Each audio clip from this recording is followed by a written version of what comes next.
ಅಕ್ಕರೆಯ ಸಹೃದಯ ರಸಿಕರೇ, ನಾನು doctor S P Balasubrahmanyam ಅವರನ್ನು ನೋಡಿದ್ದು, ಮಾತಾಡಿದ್ದು, ಪಕ್ಕದಲ್ಲಿ ಕೂತ್ಕೊಂಡು ಬೇರೆ ಬೇರೆ ವಿಷಯಗಳನ್ನು ಚರ್ಚಿಸಿದ್ದು 1975. ಆಗ ನಾವು ಪ್ರಸಂಗದ ಗೆಂಡೆತಿಮ್ಮ ಚಿತ್ರದ ನಿರ್ಮಾಣ ಕಾರ್ಯ ಒಂದು 10 ದಿವಸಗಳ ಕಾಲ ನಮ್ಮ ಕಂಪೋಸಿಂಗ್ ಸೆಷನ್ಸ್ ಇತ್ತು. ಆಗ ಪ್ರತಿಯೊಂದು ಕೂಡ ಮದ್ರಾಸಲ್ಲೇ ನಡೀತಾ ಇದ್ದಿದ್ದರಿಂದನ, ರಾಜನ್ ನಾಗೇಂದ್ರ ಅವರು ನೆಲೆಸಿದ್ದು ಮದ್ರಾಸಲ್ಲೇ ಆದ್ದರಿಂದನ ಅಲ್ಲಿ ಸ್ವಾಗತ್ ಹೋಟ್ಲಲ್ಲಿ ಕೂತ್ಕೊಂಡು ನಾವು ಹಾಡುಗಳನ್ನು ಬರೆಯುವ ಪ್ರಯತ್ನ ಮಾಡಿದ್ವಿ. ನೀವು ನಂಬ್ತಿರೋಲ್ಲ ಗೊತ್ತಿಲ್ಲ, ಡಾಕ್ಟರ್ ಎಸ್ ಪಿ ಬಾಲಸುಬ್ರಹ್ಮಣ್ಯಂ ನಾನು ನೋಟದಾಗೆ ನಗೆಯ ಮೀಟಿ ಮೋಜಿನಾಗಿ ಎಲ್ಲೇ ದಾಟಿ ಮೋಡಿಯ ಮಾಡಿದೊಳ ಪ್ರಸಂಗ ಐತೆ ಅಂತ ಬರೆಯುವ ಸಂದರ್ಭದಲ್ಲಿ ನನ್ನ ಪಕ್ಕದಲ್ಲಿ ಕೂತಿದ್ರು ಅಂತ ಹೇಳೋಕ್ಕೆ ನನಗೊಂದು ಹೆಮ್ಮೆ, ಅದೊಂದು ನನ್ನ ಸೌಭಾಗ್ಯ, ಅದು ನಾನೊಂದು ಅಷ್ಟರ ಮಟ್ಟಿಗೆ ಅದೃಷ್ಟಶಾಲಿ. ರಾಜನ್ ನಾಗೇಂದ್ರ ಎಷ್ಟು ವಿನೂತನವಾದದ್ದನ್ನು ಪ್ರಸಂಗದ ಗೆಂಡೆತಿಮ್ಮ ಚಿತ್ರದಲ್ಲಿ ಕೊಡೋದಕ್ಕೆ ಸಾಧ್ಯ, ಅಷ್ಟು ಒಳ್ಳೆಯದನ್ನು ಅವರು ಕೊಟ್ಟರು. ಹಾಗೆ ಕೊಡಬೇಕಾದ್ರೆ ಜಾನಪದದ ಅಧ್ಯಯನ ನಮ್ಮೆಲ್ಲರಲ್ಲೂ ಇತ್ತು. ಒಂದು 8 ಗಂಟೆಗಳ ಕಾಲದಷ್ಟು ಸಮಯದ ಕೇಳೋಷ್ಟು ನಾವು ಜಾನಪದ ಗೀತೆಗಳನ್ನು ಸಂಗ್ರಹಿಸಿಕೊಂಡು ಹೋಗಿದ್ವಿ. ನಾವು ಅದನ್ನೆಲ್ಲ ತಾಳ್ಮೆಯಿಂದ ಕೇಳಿದಂಥವರು ಡಾಕ್ಟರ್ ರಾಜನ್ ನಾಗೇಂದ್ರ ಅವರು. ಬಹಳ ತಾಳ್ಮೆಯಿಂದ ಕೇಳಿದರು ಬಿಡಿ, ತಾಳ್ಮೆಯಿಂದ ಕೇಳಿ ಆನಂತರ ಈ ಚಿತ್ರಕ್ಕೆ, ಈ ಚಿತ್ರದ ಸನ್ನಿವೇಶಕ್ಕೆ ಯಾವ ಬಗೆಯ ರಾಗ ಇದ್ರೆ ಚಂದ, ಯಾವ ಬಗೆಯ ಹಾಡುಗಳನ್ನು ನಿರ್ಮಾಣ ಮಾಡಿದರೆ ಚಂದ ಅಂಥೇಳಿ ನಾವು ಹೊರಟದ್ದು.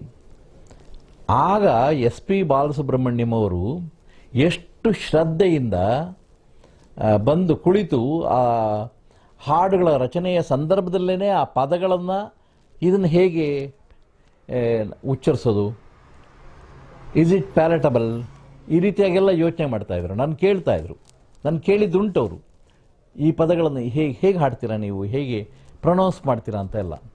ಆವತ್ತು ಪ್ರಾರಂಭ ಆಗಿದ್ದು ನನ್ನ ಮತ್ತು ಅವರ ಗಾನಯಾನ. ಈ ಗಾನಯಾನ ಬಹಳ ದೊಡ್ಡದು, ವಿಸ್ತಾರವಾದದ್ದು, ಬಹಳ ಸುದೀರ್ಘವಾದಂಥದ್ದು ಅಂತ ಹೇಳ್ಬೋದು. ನಾನು ಒಂದು 600 ಹಾಡು ಬರೆದಿರ್ಬೋದು. ಅದರಲ್ಲಿ ಒಂದು 80-85% ಹಾಡುಗಳನ್ನು ಡಾಕ್ಟರ್ ಎಸ್ ಪಿ ಬಾಲಸುಬ್ರಹ್ಮಣ್ಯಂ ಅವರೇ ಹಾಡಿರೋದು. ಆದ್ದರಿಂದಲೇ ದೊಡ್ಡರಂಗೇಗೌಡ ಪಾಪ್ಯುಲರ್ ಆಗಿದ್ದು. ಅವರ ಸಿರಿಕಂಠ ನನ್ನ ಅನೇಕ ಹಾಡುಗಳನ್ನು ಹಾಡಿದ್ದಾರೆ. ನಾನು ಎಲ್ಲ ನಾಯಕ ನಟರುಗಳಿಗೂ ಕೂಡ ಹಾಡುಗಳನ್ನು ಬರೆದಿದ್ದೇನೆ. ಬಾಲಸುಬ್ರಹ್ಮಣ್ಯಂ ಅವರಲ್ಲಿ ನಾನು ಕಂಡಿರ್ತಕ್ಕಂಥ ಗುಣಗಳನ್ನು ಹೇಳ್ತೇನೆ. ಶ್ರದ್ಧೆ. ಇವತ್ತಿನವರು ಯಾವುದೋ ಹಾಳೆಯಲ್ಲಿ ಬರ್ಕೋತಾರೆ, ಹೇಗೋ ಬರ್ಕೋತಾರೆ, ಗೀಚ್ತಾರೆ, ಆಮೇಲೆ ಧ್ವನಿ ಮುದ್ರಣ ಆಗೋದ ಮೇಲೆ ಆ ಹಾಳೆನ ಅಲ್ಲೇ ಬಿಟ್ಟೋಗಿರ್ತಾರೆ ಅಥವಾ ಆ ಹಾಳೆ ಎಲ್ಲೋ ಕೆಳಗಡೆ ಬಿದ್ದೋಗಿರುತ್ತೆ. ಡಾಕ್ಟರ್ ಎಸ್ ಪಿ ಬಾಲಸುಬ್ರಹ್ಮಣ್ಯಂ ಯಾವತ್ತೂ ಮಾಡಿದವರಲ್ಲ. ಅವರು ಅದಕ್ಕೆ ಹಾಡನ್ನು ಬರ್ಕೊಳ್ಳೋದಕ್ಕೆ ಒಂದು ದೊಡ್ಡ ಡೈರಿ ಇಟ್ಟಿರ್ತಾರೆ. ಅದರ ಮೇಲ್ಗಡೆ ಒಂದು ಶ್ರೀಕಾರ ಹಾಕಿ ಅವ್ರು ಎಷ್ಟು ಚೆನ್ನಾಗಿ ಬರ್ಕೋತಾರೆ ಅಂದರೆ, ಯಾವ ಬ್ಯಾನರು, ಸಿನಿಮಾದ ಹೆಸರೇನು, ಯಾವ ಗೀತ ರಚನಕಾರ ಇದನ್ನು ಬರೀತಾ ಇದ್ದಾರೆ, ಇದು ಸೋಲೋ ಸಾಂಗ ಅಥವಾ ಇದು ಡ್ಯೂಯೆಟ್ ಸಾಂಗ, ಇದು ಯಾವ ರಾಗದಲ್ಲಿದೆ, ಯಾವ ತಾಳದಲ್ಲಿದೆ, ಪ್ರತಿಯೊಂದನ್ನು ಅಲ್ಲಿ ಗುರುತು ಮಾಡಿಕೊಂಡು ಆಮೇಲೆ ಟೆಕ್ಸ್ಟ್ ಆಫ್ ದಿ ಸಾಂಗ್ ಯಾವುದಿದೆ, ನಮ್ಮ ಪದ್ಯ ಯಾವುದಿರುತ್ತೆ, ಆ ಪದ್ಯವನ್ನು ಒಂದೊಂದೇ ಪದನ ಕೇಳಿ ಕೇಳಿ ಬರ್ಕೋತಾರೆ. ನಾವು ಬರೆಸುವ ಸಂದರ್ಭದಲ್ಲಿ ಅವರು ನಮ್ಮ ಲಿಪ್ಸ್ ಮೂಮೆಂಟನ್ನು ತುಂಬ ಚೆನ್ನಾಗಿ ಗಮನಿಸ್ತಾರೆ. ಇದು ಯಾವ ಥರ ಪ್ರೊನೌನ್ಸ್ ಮಾಡ್ತಾರೆ ಈ ಗೀತ ರಚನಕಾರ, ನಾನು ಯಾವ ರೀತಿಯಾಗಿ ಹಾಡಬೇಕು ಅನ್ನೋದು. ಒಂದು 36,000 40,000 ಹಾಡನ್ನು ಹಾಡಿರ್ತಕ್ಕಂಥ, ಎಲ್ಲ ಭಾಷೆಗಳಲ್ಲಿ ಹಾಡಿರ್ತಕ್ಕಂಥ ಎಸ್ ಪಿ ಬಾಲಸುಬ್ರಹ್ಮಣ್ಯಂ ಅವರ ನಿಜವಾಗಿರ್ತಕ್ಕಂಥ ಪ್ರತಿಭೆಯ ಗುಟ್ಟೇನು ಅಂತಂದರೆ, ಅವರೊಳಗಡೆ ಒಬ್ಬ ದೊಡ್ಡ ಕಲಾವಿದ ಇದ್ದಾನೆ. ಆ ಕಲಾವಿದ ತಾನು ಯಾರಿಗಾಗಿ ಹಾಡ್ತಾ ಇದ್ದಾನೆ ಎನ್ನುವುದನ್ನು ತುಂಬ ಸ್ಪಷ್ಟ ಮಾಡ್ತಾರೆ, ಕೇಳಿಸ್ಕೋತಾರೆ. ಇದು ಯಾರ ಮೇಲೆ ಚಿತ್ರೀಕರಣ ಅದೆಲ್ಲ ಕೇಳಿ ತಿಳ್ಕೋತಾರೆ. ಅವ್ರದ್ದೇ ದನಿ ಏನೋ ಅನ್ನೋ ಹಾಗೆ. ಅನಂತ್ನಾಗ್ ಆದರೆ ಅನಂತ್ನಾಗ್ದೇ ದನಿ ಏನೋ, ವಿಷ್ಣು ಅಂದರೆ ವಿಷ್ಣುನೇ ದನಿ ಏನೋ, ಅಂಬರೀಷ್ ಅಂತಂದರೆ ಅಂಬರೀಷ್ದೇ ದನಿ ಏನೋ, ಶ್ರೀನಾಥ್ ಅಂದರೆ ಶ್ರೀನಾಥ್ ಅವರದೇ ದನಿ ಏನೋ, ಹೀಗೆ ಪರಕಾಯ ಪ್ರವೇಶ ಮಾಡ್ತಾರೆ. ಆಮೇಲೆ ಏನು ಸನ್ನಿವೇಶ ಇದು, ಹಾಡೆಲ್ಲ ಬರ್ಕೊಂಡ್ಮೇಲೆ ಇದು ಯಾವ ಸನ್ನಿವೇಶದಲ್ಲಿ ಈ ಹಾಡು ಬರುತ್ತೆ, ಇದು ಜಾಯ್ಫುಲ್ ಸಾಂಗಾ, ಇದು ಸಾರಫುಲ್ ಸಾಂಗಾ, ಇದು ದುಃಖ ಗೀತ ಆದರೆ ಯಾಕೆ, ಅದು ಇಂತಿಂಥ ಕಾರಣಗಳೇನು, ಹೇಗೆ ಇದು ಮೋಜು ಸಂತೋಷ ಆನಂದ ಇತ್ಯಾದಿ ಸಂದರ್ಭಗಳಾದರೆ ಅದನ್ನು ಯಾವ ರೀತಿಯಾಗಿ ಹಾಡ್ಬೋದು, ಅಣ್ಣ ತಮ್ಮಂದಿರ ಹಾಡಾದರೆ ಇದು ಯಾವ ಥರ ಹಾಡ್ಬೋದು, ಕಾರ್ಮಿಕರ ಹಾಡಾದರೆ ಇದು ಯಾವ ಥರ ಹಾಡ್ಬೋದು, ಇದು ಪ್ರೇಮ ಗೀತೆ ಆದರೆ ಅದನ್ನು ಯಾವ ರೀತಿಯಾಗಿ ಯುಗಳ ಗೀತೆಯಲ್ಲಿ ತಾನು ಪಾಲ್ಗೊಳ್ಬೋದು, ತಾನು ಏನು ಸ್ವತಃ ಆಲಾಪನ್ನ ಸೇರಿಸ್ಬೋದು, ಅದು ಕೂಡ ಯೋಚನೆ ಮಾಡ್ತಾರೆ. ಸಂಗೀತ ನಿರ್ದೇಶಕರುಗಳು ಒಂದು ಔಟ್ಲೈನ್ ಕೊಟ್ಟಿರ್ತಾರೆ ಅಂತ ಅನಿಸುತ್ತೆ ನನಗೆ. ಒಂದು ಚೌಕಟ್ಟು ಇರುತ್ತೆ, ಆ ಚೌಕಟ್ಟನ್ನು ಅದನ್ನೇ ದೃಷ್ಟಿಯಲ್ಲಿಟ್ಟುಕೊಂಡು ಯಾವ್ಯಾವ ರೀತಿಯಾಗಿ ಇದನ್ನು ಸುಂದರಗೊಳಿಸ್ಬೋದು, ವೈಶಿಷ್ಟ್ಯಪೂರ್ಣ ಮಾಡ್ಬೋದು, ಎಲ್ಲಕ್ಕಿಂತ ಹೆಚ್ಚಾಗಿ ವೈಭವೀಕರಣ ಮಾಡ್ಬೋದು. ಬಾಲಸುಬ್ರಹ್ಮಣ್ಯಮಲ್ಲಿರ್ತಕ್ಕಂಥ ಈ ಶ್ರದ್ಧೆ ಅವ್ರ ಹಾಡು ಬರ್ಕೊಳ್ಳೋದ್ರಿಂದ ಹಿಡಿದು ಮುದ್ದಾಗಿ ಆ ಹಾಡನ್ನು ಪುಸ್ತಕಗಳಲ್ಲೇ ಅವ್ರ ಹತ್ರ ಅನೇಕ ವಾಲ್ಯೂಮ್ಸ್ ಇರ್ಬೋದು. ನಾನು ಬೇಕಾಷ್ಟು ಜನ ಗಾಯಕಿಯರು ನೋಡಿದ್ದೇನೆ, ಗಾಯಕರನ್ನು ನೋಡಿದ್ದೇನೆ, ಎಲ್ಲ ಬರ್ಕೋತಾರೆ, ಏನೋ ಗೀಚ್ಕೋತಾರೆ, ಏನೋ ಎಷ್ಟು ಹೋಗ್ತಾ ಇರ್ತಾರೆ, ಅದಾದಮೇಲೆ ಅಲ್ಲೇ ಬಿದ್ದಿರುತ್ತದು. ಎಷ್ಟೋ ಸಾರಿ ನಾವು ಅದು ನೋಡಲಾರ್ದನ ಅಯ್ಯೋ ನಾನು ಬರೆದ ಹಾಡಲ್ವಾ ಅಂತ ಅನ್ನೋ ಕಾರಣಕ್ಕೋಸ್ಕರ ಅದನ್ನು ಎತ್ತಿಟ್ಕೊಂಡಿದ್ದೇನೆ. ಬಾಲಸುಬ್ರಹ್ಮಣ್ಯಂ ಅವರು ಯಾವತ್ತೂ ಆ ಥರ ಮಾಡಿಲ್ಲ. ನನಗಂತೂ ಕೂಡ ಬಾಲಸುಬ್ರಹ್ಮಣ್ಯಂ ಅವ್ರ ಜೊತೆಯಲ್ಲಿ ಒಂದು 5 ದಿವಸ ನಿರಂತರವಾಗಿ ಕಾಲ ಕಳೆಯುವಂಥ ಒಂದು ಸಂದರ್ಭ ಬಂತು. ನಾನು ಮತ್ತು ಸಿ ಅಶ್ವಥ್ ಅವರು ಒಂದು ಮಾವು ಬೇವು ಅಂತ ಒಂದು ಪ್ರೈವೇಟ್ ಆಲ್ಬಮ್ ಮಾಡಬೇಕು ಅಂತ ಹೊರಟ್ವಿ. ಅವ್ರಿಗೋಸ್ಕರ, ಅವ್ರ ವಾಯ್ಸ್ಗೋಸ್ಕರ ನಾವು 5 ತಿಂಗಳು ಕಾದಿದ್ದೇವೆ. ಏಕೆಂದರೆ ಆಗ 80 ಟ್ರ್ಯಾಕ್ ಬಾಲಸುಬ್ರಹ್ಮಣ್ಯಂ ಅವ್ರಿಗೆ ಕಾಯ್ತಾ ಇತ್ತು. ಆ 80 ಟ್ರ್ಯಾಕನ್ನು ಅವ್ರು ಹಾಡಿದ್ದಾದ ಮೇಲೆ ನಮ್ಮ ಮಾವು ಬೇವು ಪ್ರಾಜೆಕ್ಟ್ ಕೈಗೆತ್ಕೊಂಡ್ರು. ದಿನ ಬೆಳಿಗ್ಗೆ ಒಂದು ಹಾಡು, ದಿನ ಮಧ್ಯಾಹ್ನ ಮತ್ತೆ ಇನ್ನೊಂದು ಹಾಡನ್ನು ಹಾಡ್ತಾಯಿದ್ರು. ಆ ಸಂದರ್ಭದಲ್ಲಿ ನಾವು ಇದು ಪ್ರೈವೇಟ್ ಆಲ್ಬಮ್ ಅಂತ ಹೇಳಿ ಏನೋ ತಿರಸ್ಕಾರ ನೋಡಲಿಲ್ಲ. ಪ್ರತಿಯೊಂದು ಹಾಡನ್ನು ಶ್ರದ್ಧೆಯಿಂದ ಹಾಡ್ತಕ್ಕಂಥ ಡಾಕ್ಟರ್ ಎಸ್ ಪಿ ಬಾಲಸುಬ್ರಹ್ಮಣ್ಯಂ ಅವರ ನಾನು ಹತ್ತಿರದಿಂದ ನೋಡಿದೆ. ಆಮೇಲೆ ಏನು ಪ್ರೀತಿ ರೀ ಅವರು, ಸ್ನೇಹ, ಪ್ರೀತಿ, ವಿಶ್ವಾಸ. ನಿಜವಾಗಿಯೂ ಅದನ್ನು ಒಬ್ಬ ಮನುಷ್ಯನಾಗಿ ಕೂಡ ಡಾಕ್ಟರ್ ಎಸ್ ಪಿ ಬಾಲಸುಬ್ರಹ್ಮಣ್ಯಂ ತುಂಬ ಉನ್ನತ ಮಟ್ಟದ ವ್ಯಕ್ತಿ, ಸುಸಂಸ್ಕೃತ ವ್ಯಕ್ತಿ, ಸಂಪನ್ನ ವ್ಯಕ್ತಿ, ಆ ಥರ ಹೇಳ್ಬೋದು. Good manners. ಅಷ್ಟು ಒಳ್ಳೆಯ ಬಿಹೇವಿಯರ್ಸನ್ನು ನಾನು ಬೇರೆಯವರಲ್ಲಿ ಕಂಡಿಲ್ಲ. ಒಂದಿಷ್ಟು ಅವರು ಎಕ್ಸೈಟ್ ಆದದ್ದನ್ನು ಅಥವಾ ಒಂದಿಷ್ಟು ಕೂಡ ಕೋಪಿಸ್ಕೊಂಡದ್ದನ್ನು ನಾನು ಕಂಡೇ ಇಲ್ಲ. ಪ್ರಶಾಂತವಾದಂಥದ್ದು, ತನ್ನ ಕಾಯಕ ಬಹಳ ದೇವರ ಸೇವೆ ಅನ್ನುವ ಹಾಗೆ ಮಾಡ್ತಾರವರು. ಎಳ್ಳಷ್ಟು ಕೂಡ ವಿಚಲಿತರಾಗೋದಿಲ್ಲ. ಆಮೇಲೆ ಅವರು ಹಾಡಿದ್ದಾದ ಮೇಲೆ ಸಂಗೀತ ನಿರ್ದೇಶಕ ಏನು ರಾಗ ಹೇಳ್ಕೊಟ್ಟಿದ್ದಾರೆ, ಸ್ವರಪ್ರಸ್ತಾರ ಹೇಳ್ಕೊಟ್ಟಿದ್ದಾರೆ, ಆ ತತ್ಕಾರಕ್ಕೆ ತಕ್ಕಂತೆಯೇ ಹಾಡಿದ್ದಾದ ಮೇಲೆ ಅವರೇ ಕೂಡ ರೆಕಾರ್ಡಿಸ್ಟ್ ಹತ್ರ ಬಂದು ಕೂತ್ಕೊಂಡು ಆ ವಾಯ್ಸನ್ನು, ತಾನು ಹಾಡಿದ ತನ್ನ ವಾಯ್ಸನ್ನು ಕೇಳ್ತಾನ, ಮಾಡ್ಯುಲೇಷನ್ಸ್ ಎಲ್ಲ ಮಾಡ್ತಾನ. ಎಷ್ಟೋ ಸಾರಿ ಅವರು 1 ನಿಮಿಷ ಅಂತ ಹೇಳಿ ತಿರುಗಿ ಮತ್ತೆ ವಾಯ್ಸ್ ರೂಮ್ಗೆ ಹೋಗಿ ಈ ಸಾಲನ್ನು ನಾನು ಮತ್ತೆ ಇನ್ನು ಹಾಡ್ತಾ ಇದ್ದೀನಿ, ಇದನ್ನು ನೀವು ಪಂಚ್ ಮಾಡೋಕ್ಕೆ ಸಾಧ್ಯನಾ ಅಂತ ಹೇಳಿ ಇಷ್ಟರಿಂದ ಇಷ್ಟು ಅಂಕೆಯಿಂದ ಇಷ್ಟು ಅಂಕೆಯವರೆಗೆ ನೀನು ಮತ್ತೆ ಪಂಚ್ ಮಾಡು ಅಂತ ಹೇಳಿ ಆ ಸೌಂಡ್ ರೆಕಾರ್ಡಿಸ್ಟ್ಗೆ ಸೂಚನೆಯನ್ನು ಕೊಡ್ತಾರೆ. ಮತ್ತೆ ಅದನ್ನು ಹಾಡನ್ನು ಇಂಪ್ರೂವ್ ಮಾಡ್ತಾರೆ. ಭಾಳಷ್ಟು ಅಂತೂ ಕೂಡ ನಾನು ನೋಡಿರೋ ಪ್ರಕಾರ 1/4 ಗಂಟೆಯಲ್ಲಿ ಅವರು ಹಾಡನ್ನು ಮುಗಿಸ್ಕೊಡ್ತಾರೆ. ಎಷ್ಟೇ ಅತ್ಯಂತ ಕ್ಲಿಷ್ಟವಾದ ಹಾಡನ್ನು ಅವರು 40 ನಿಮಿಷದಲ್ಲಿ ಅಥವಾ 35 ನಿಮಿಷದಲ್ಲಿ ಹಾಡಿರೋದನ್ನು ನಾನು ಕಂಡಿದ್ದೇನೆ. ದಿವಸಕ್ಕೆ 22 ಹಾಡು 23 ಹಾಡನ್ನು ಹಾಡಿದ್ದ ಗಾಯಕ ಯಾರಾದರೂ ಇದ್ದರೆ ಅದು ನಿಜವಾಗಿಯೂ ಕೂಡ ಅದು doctor S P Balasubrahmanyam world ರೆಕಾರ್ಡೇನೆ. ಅನುಪಮ ಅನ್ನೋ ಚಿತ್ರಕ್ಕೆ ನಾನು ಕೆಲಸ ಮಾಡ್ತಾ ಇದ್ದೆ. ಅನುಪಮ ಚಿತ್ರದ ಎಲ್ಲ ಹಾಡುಗಳನ್ನು ಬರೆದಿದ್ದೆ. ಅವರು ರಾತ್ರಿ 10:20ಕ್ಕೆ ಬಂದರು ಜಮಿನಿ ಸ್ಟುಡಿಯೋಗೆ. 10:20ರಲ್ಲಿ ನಾನು ಹಾಡು ಬರೆಸುವಾಗ ಕೇಳಿದೆ, ಇದೆಷ್ಟನೇ ಹಾಡು ಇವತ್ತು ಬಾಲುಜಿ ಅಂತ ಕೇಳಿದೆ. ನಾವೆಲ್ಲ ಗೌರವ ಕೊಟ್ಟೆ ಅವ್ರನ್ನ ಸಂಬೋಧನೆ ಮಾಡ್ತಕ್ಕಂಥದ್ದು. ಅವರು ಕೂಡ ಹಾಗೆಯೇ, Gowdaji this is the 19th song I am singing today ಅಂತ ಹೇಳಿ 19ನೇ ಹಾಡನ್ನು ಕೂಡ ಮಾಧುರ್ಯಪೂರ್ಣವಾಗಿ ಹಾಡುವಂಥ ಡಾಕ್ಟರ್ ಎಸ್ ಪಿ ಬಾಲಸುಬ್ರಹ್ಮಣ್ಯಂ ಅವ್ರನ್ನ ನಾನು ಕಂಡೆ. ನಿಜವಾಗಿಯೂ ಕೂಡ ಆ ಹೊತ್ತಿಂದ ಇವತ್ತಿನವರೆಗೆ ನಾನಂತೂ ಕೂಡ 70ರ ದಶಕದಿಂದ ಇವತ್ತಿನವರೆಗೂ ಕೂಡ ಅವರು ಎಲ್ಲ ಹಾಡುಗಳನ್ನು ಹಾಡುವ ಸಂದರ್ಭದಲ್ಲಿ ನಾನು ಧ್ವನಿಮುದ್ರಣ ಕೇಂದ್ರಗಳಲ್ಲೇ ಇದ್ದೇನೆ.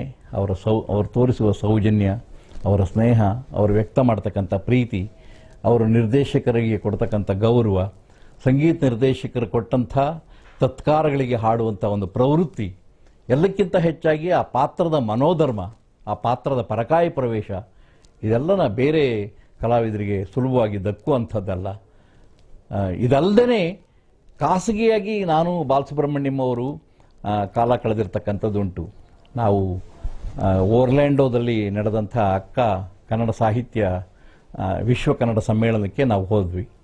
ವಿಶ್ವ ಕನ್ನಡ ಸಮ್ಮೇಳನಕ್ಕೆ ಹೋದಾಗ ನನ್ನ ಜೊತೆಯಲ್ಲಿ ಬರಗೂರು ರಾಮಚಂದ್ರಪ್ಪ ಅವರಿದ್ದರು, ಪಿಚ್ಚಳ್ಳಿ ಶ್ರೀನಿವಾಸ್ ಅವರಿದ್ದರು, ಡಾಕ್ಟರ್ SP ಬಾಲಸುಬ್ರಹ್ಮಣ್ಯಂ ಕೂಡ ಅವರು ಒಂದು ಸಂಗೀತ ಸಂಜೆ ಕೊಡಬೇಕಾಗಿತ್ತು, ಸಂಗೀತ ಸಂಜೆಯಲ್ಲಿ ಹಾಡಬೇಕಾಗಿತ್ತು, ಅದಕ್ಕೋಸ್ಕರ ಬಂದಿದ್ದರು.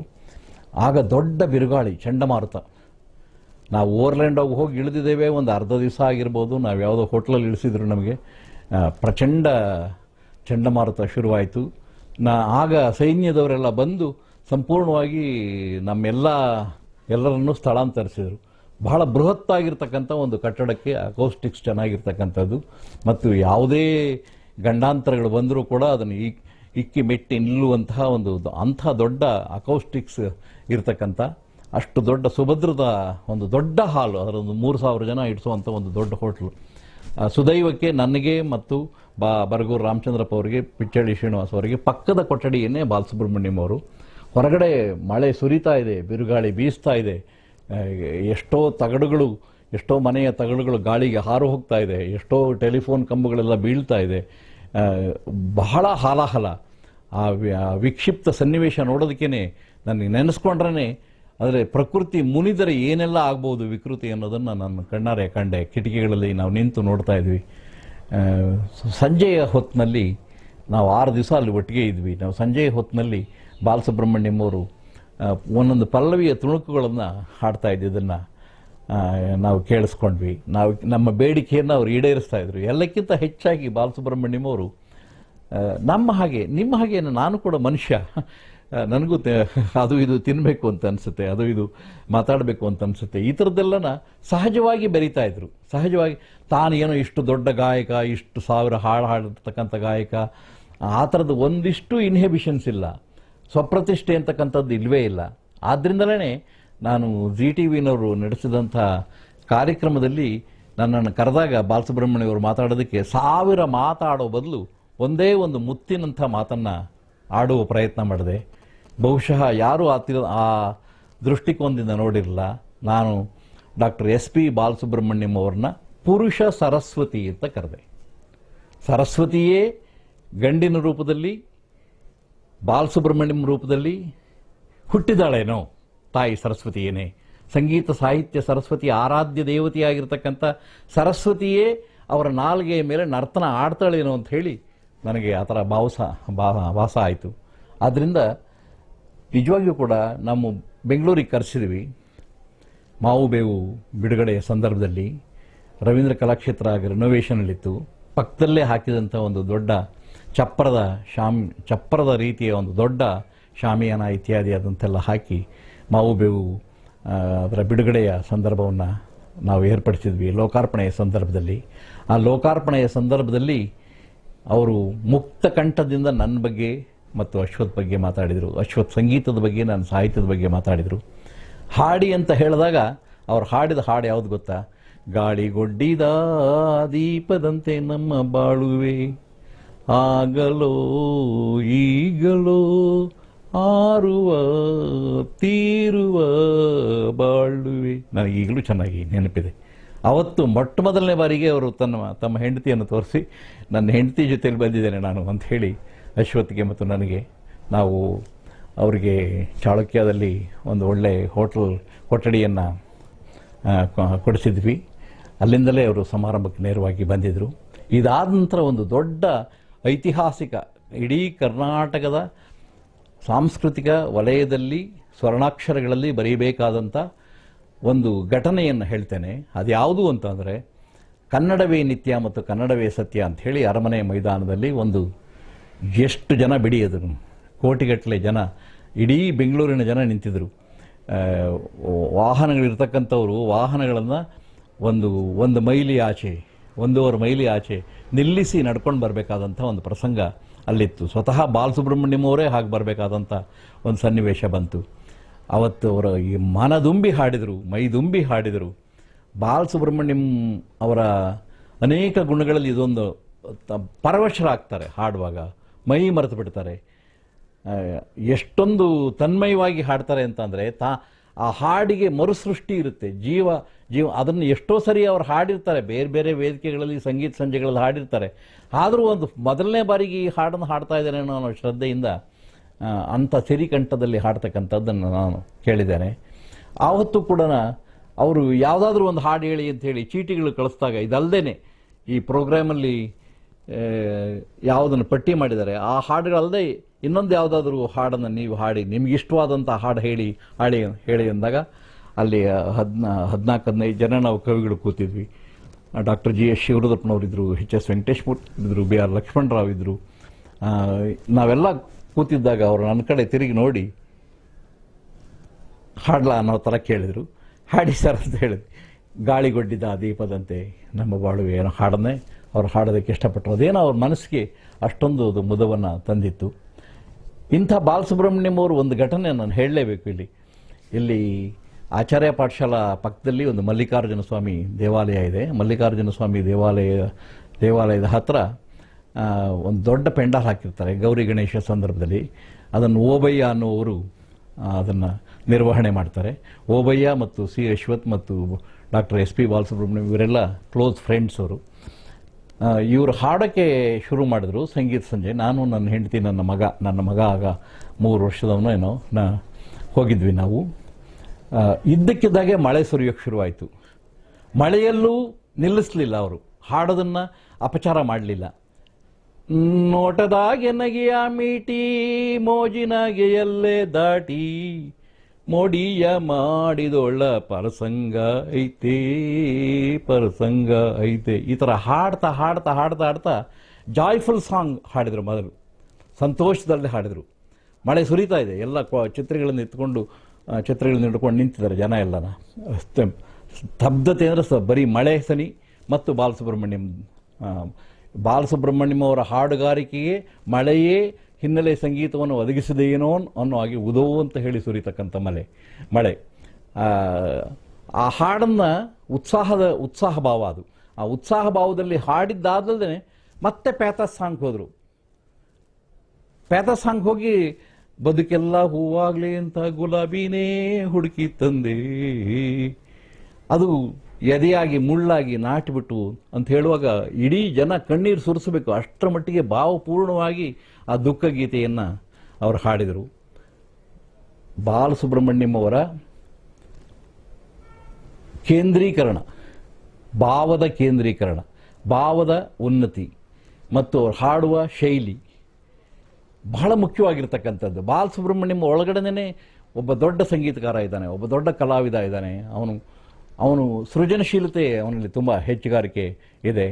ಒಬ್ಬ ನಮ್ಮ ಜಾನಪದ ಹಾಡುಗಾರರು ಹೇಗೆ ಮೈದುಂಬಿ ಹಾಡ್ತಾರೆ ಆ ಥರ SP ಬಾಲಸುಬ್ರಹ್ಮಣ್ಯಂ ಅವರು ತುಂಬ ಪೂರ್ಣ ಕಂಠದಿಂದ ಹಾಡ್ತಾರೆ. No false voice.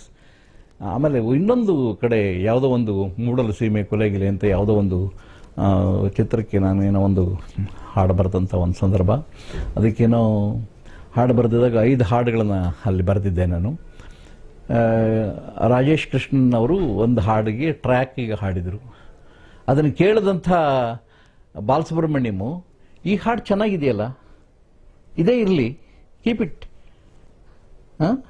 ಇದನ್ನು ಉಳಿಸ್ಕೊಳ್ಳಿ. ಆ ಗಾಯಕನು ಕೂಡ ಚೆನ್ನಾಗಿ ಹಾಡಿದ್ದಾನೆ, ನಾನು ತಿರುಗಿ ಮತ್ತೆ ಅದನ್ನು ಹಾಡೋದೇನಂತೆ, ಆದ್ದರಿಂದ ಅವನು ಬೆಳೀಲಿ ಅಂತ ಹೇಳಿ. ಅಂಥ ಔದಾರ್ಯ ಯಾರಿಗಿರುತ್ತೆ? ತನಗೇನೋ ಇನ್ನೊಂದು ಹಾಡು ಸಿಕ್ತು ಅಂತ ಹೇಳಿ ಹಾಡುವ ಪ್ರವೃತ್ತಿ ಇರ್ತಕ್ಕಂಥ ಜನನೇ ಎಷ್ಟೋ ಜನ. ಆದರೆ ಆಗ ಮಾಡಲಿಲ್ಲ. ಆ ಟ್ರ್ಯಾಕಲ್ಲಿರೋ ಟ್ರ್ಯಾಕ್ ಸಿಂಗರ್ ಇದ್ದಾರಲ್ಲ, ಅವ್ರು ಹಾಡಿರೋದು ಅತ್ಯಂತ ಚೆನ್ನಾಗಿದೆ, ಸಮರ್ಪಕವಾಗಿದೆ, ಆ ಹಾಡು ಇರಲಿ ಅಂತ ಹೇಳಿ ಅವರು ಅವತ್ತು ಆಮೇಲೆ ಹೊರಟರು ಅಲ್ಲಿಂದನ. ಆದ್ದರಿಂದ ಹೀಗೆ ಅಂಥವರಿಗೆ ಕರೋನಾ ಬಂದಿರತಕ್ಕಂಥದ್ದು ನನಗೆ ನಿಜವಾಗಿಯೂ ದುಃಖದ ಸಂಗತಿ. ಪರಮಾತ್ಮ ಅವ್ರಿಗೆ ಆದಷ್ಟು ಬೇಗ ಗುಣಮುಖ ಆಗಲಿ ಅಂಥೇಳಿ ನಾನು ಇಲ್ಲಿಂದಲೇ ಪ್ರಾರ್ಥನೆ ಮಾಡ್ತಾ ಇದ್ದೀನಿ. ಈ 16 ದಿವಸನೂ ಕೂಡ ಅವ್ರ ಪರವಾಗಿ ಪ್ರಾರ್ಥನೆ ಮಾಡಿದ್ದೇನೆ. ಅಂಥ ಒಬ್ಬ ಕಲಾವಿದ ಹೆಚ್ಚು ಕಾಲ ಬದುಕಬೇಕು, ಇನ್ನಷ್ಟು ಸೇವೆಯನ್ನು ಮಾಡಬೇಕು, ಇನ್ನಷ್ಟು ಭಾಷೆಗಳಲ್ಲಿ ಇನ್ನಷ್ಟು ಗೀತೆಗಳನ್ನು ಹಾಡುವಂಥದ್ದಾಗಬೇಕು, ಅವರ ದನಿ ಜಗತ್ತಿನಾದ್ಯಂತ ಅನುರಣಿಸುವಂಥದ್ದಾಗಬೇಕು. ಅವ್ರ ಹಾಡು ಅಂತಂದರೆ ಅಷ್ಟು ಸುಶ್ರಾವ್ಯವಾಗಿರುತ್ತೆ, ಅಷ್ಟು ಮನಸ್ಸು ತುಂಬುತ್ತೆ.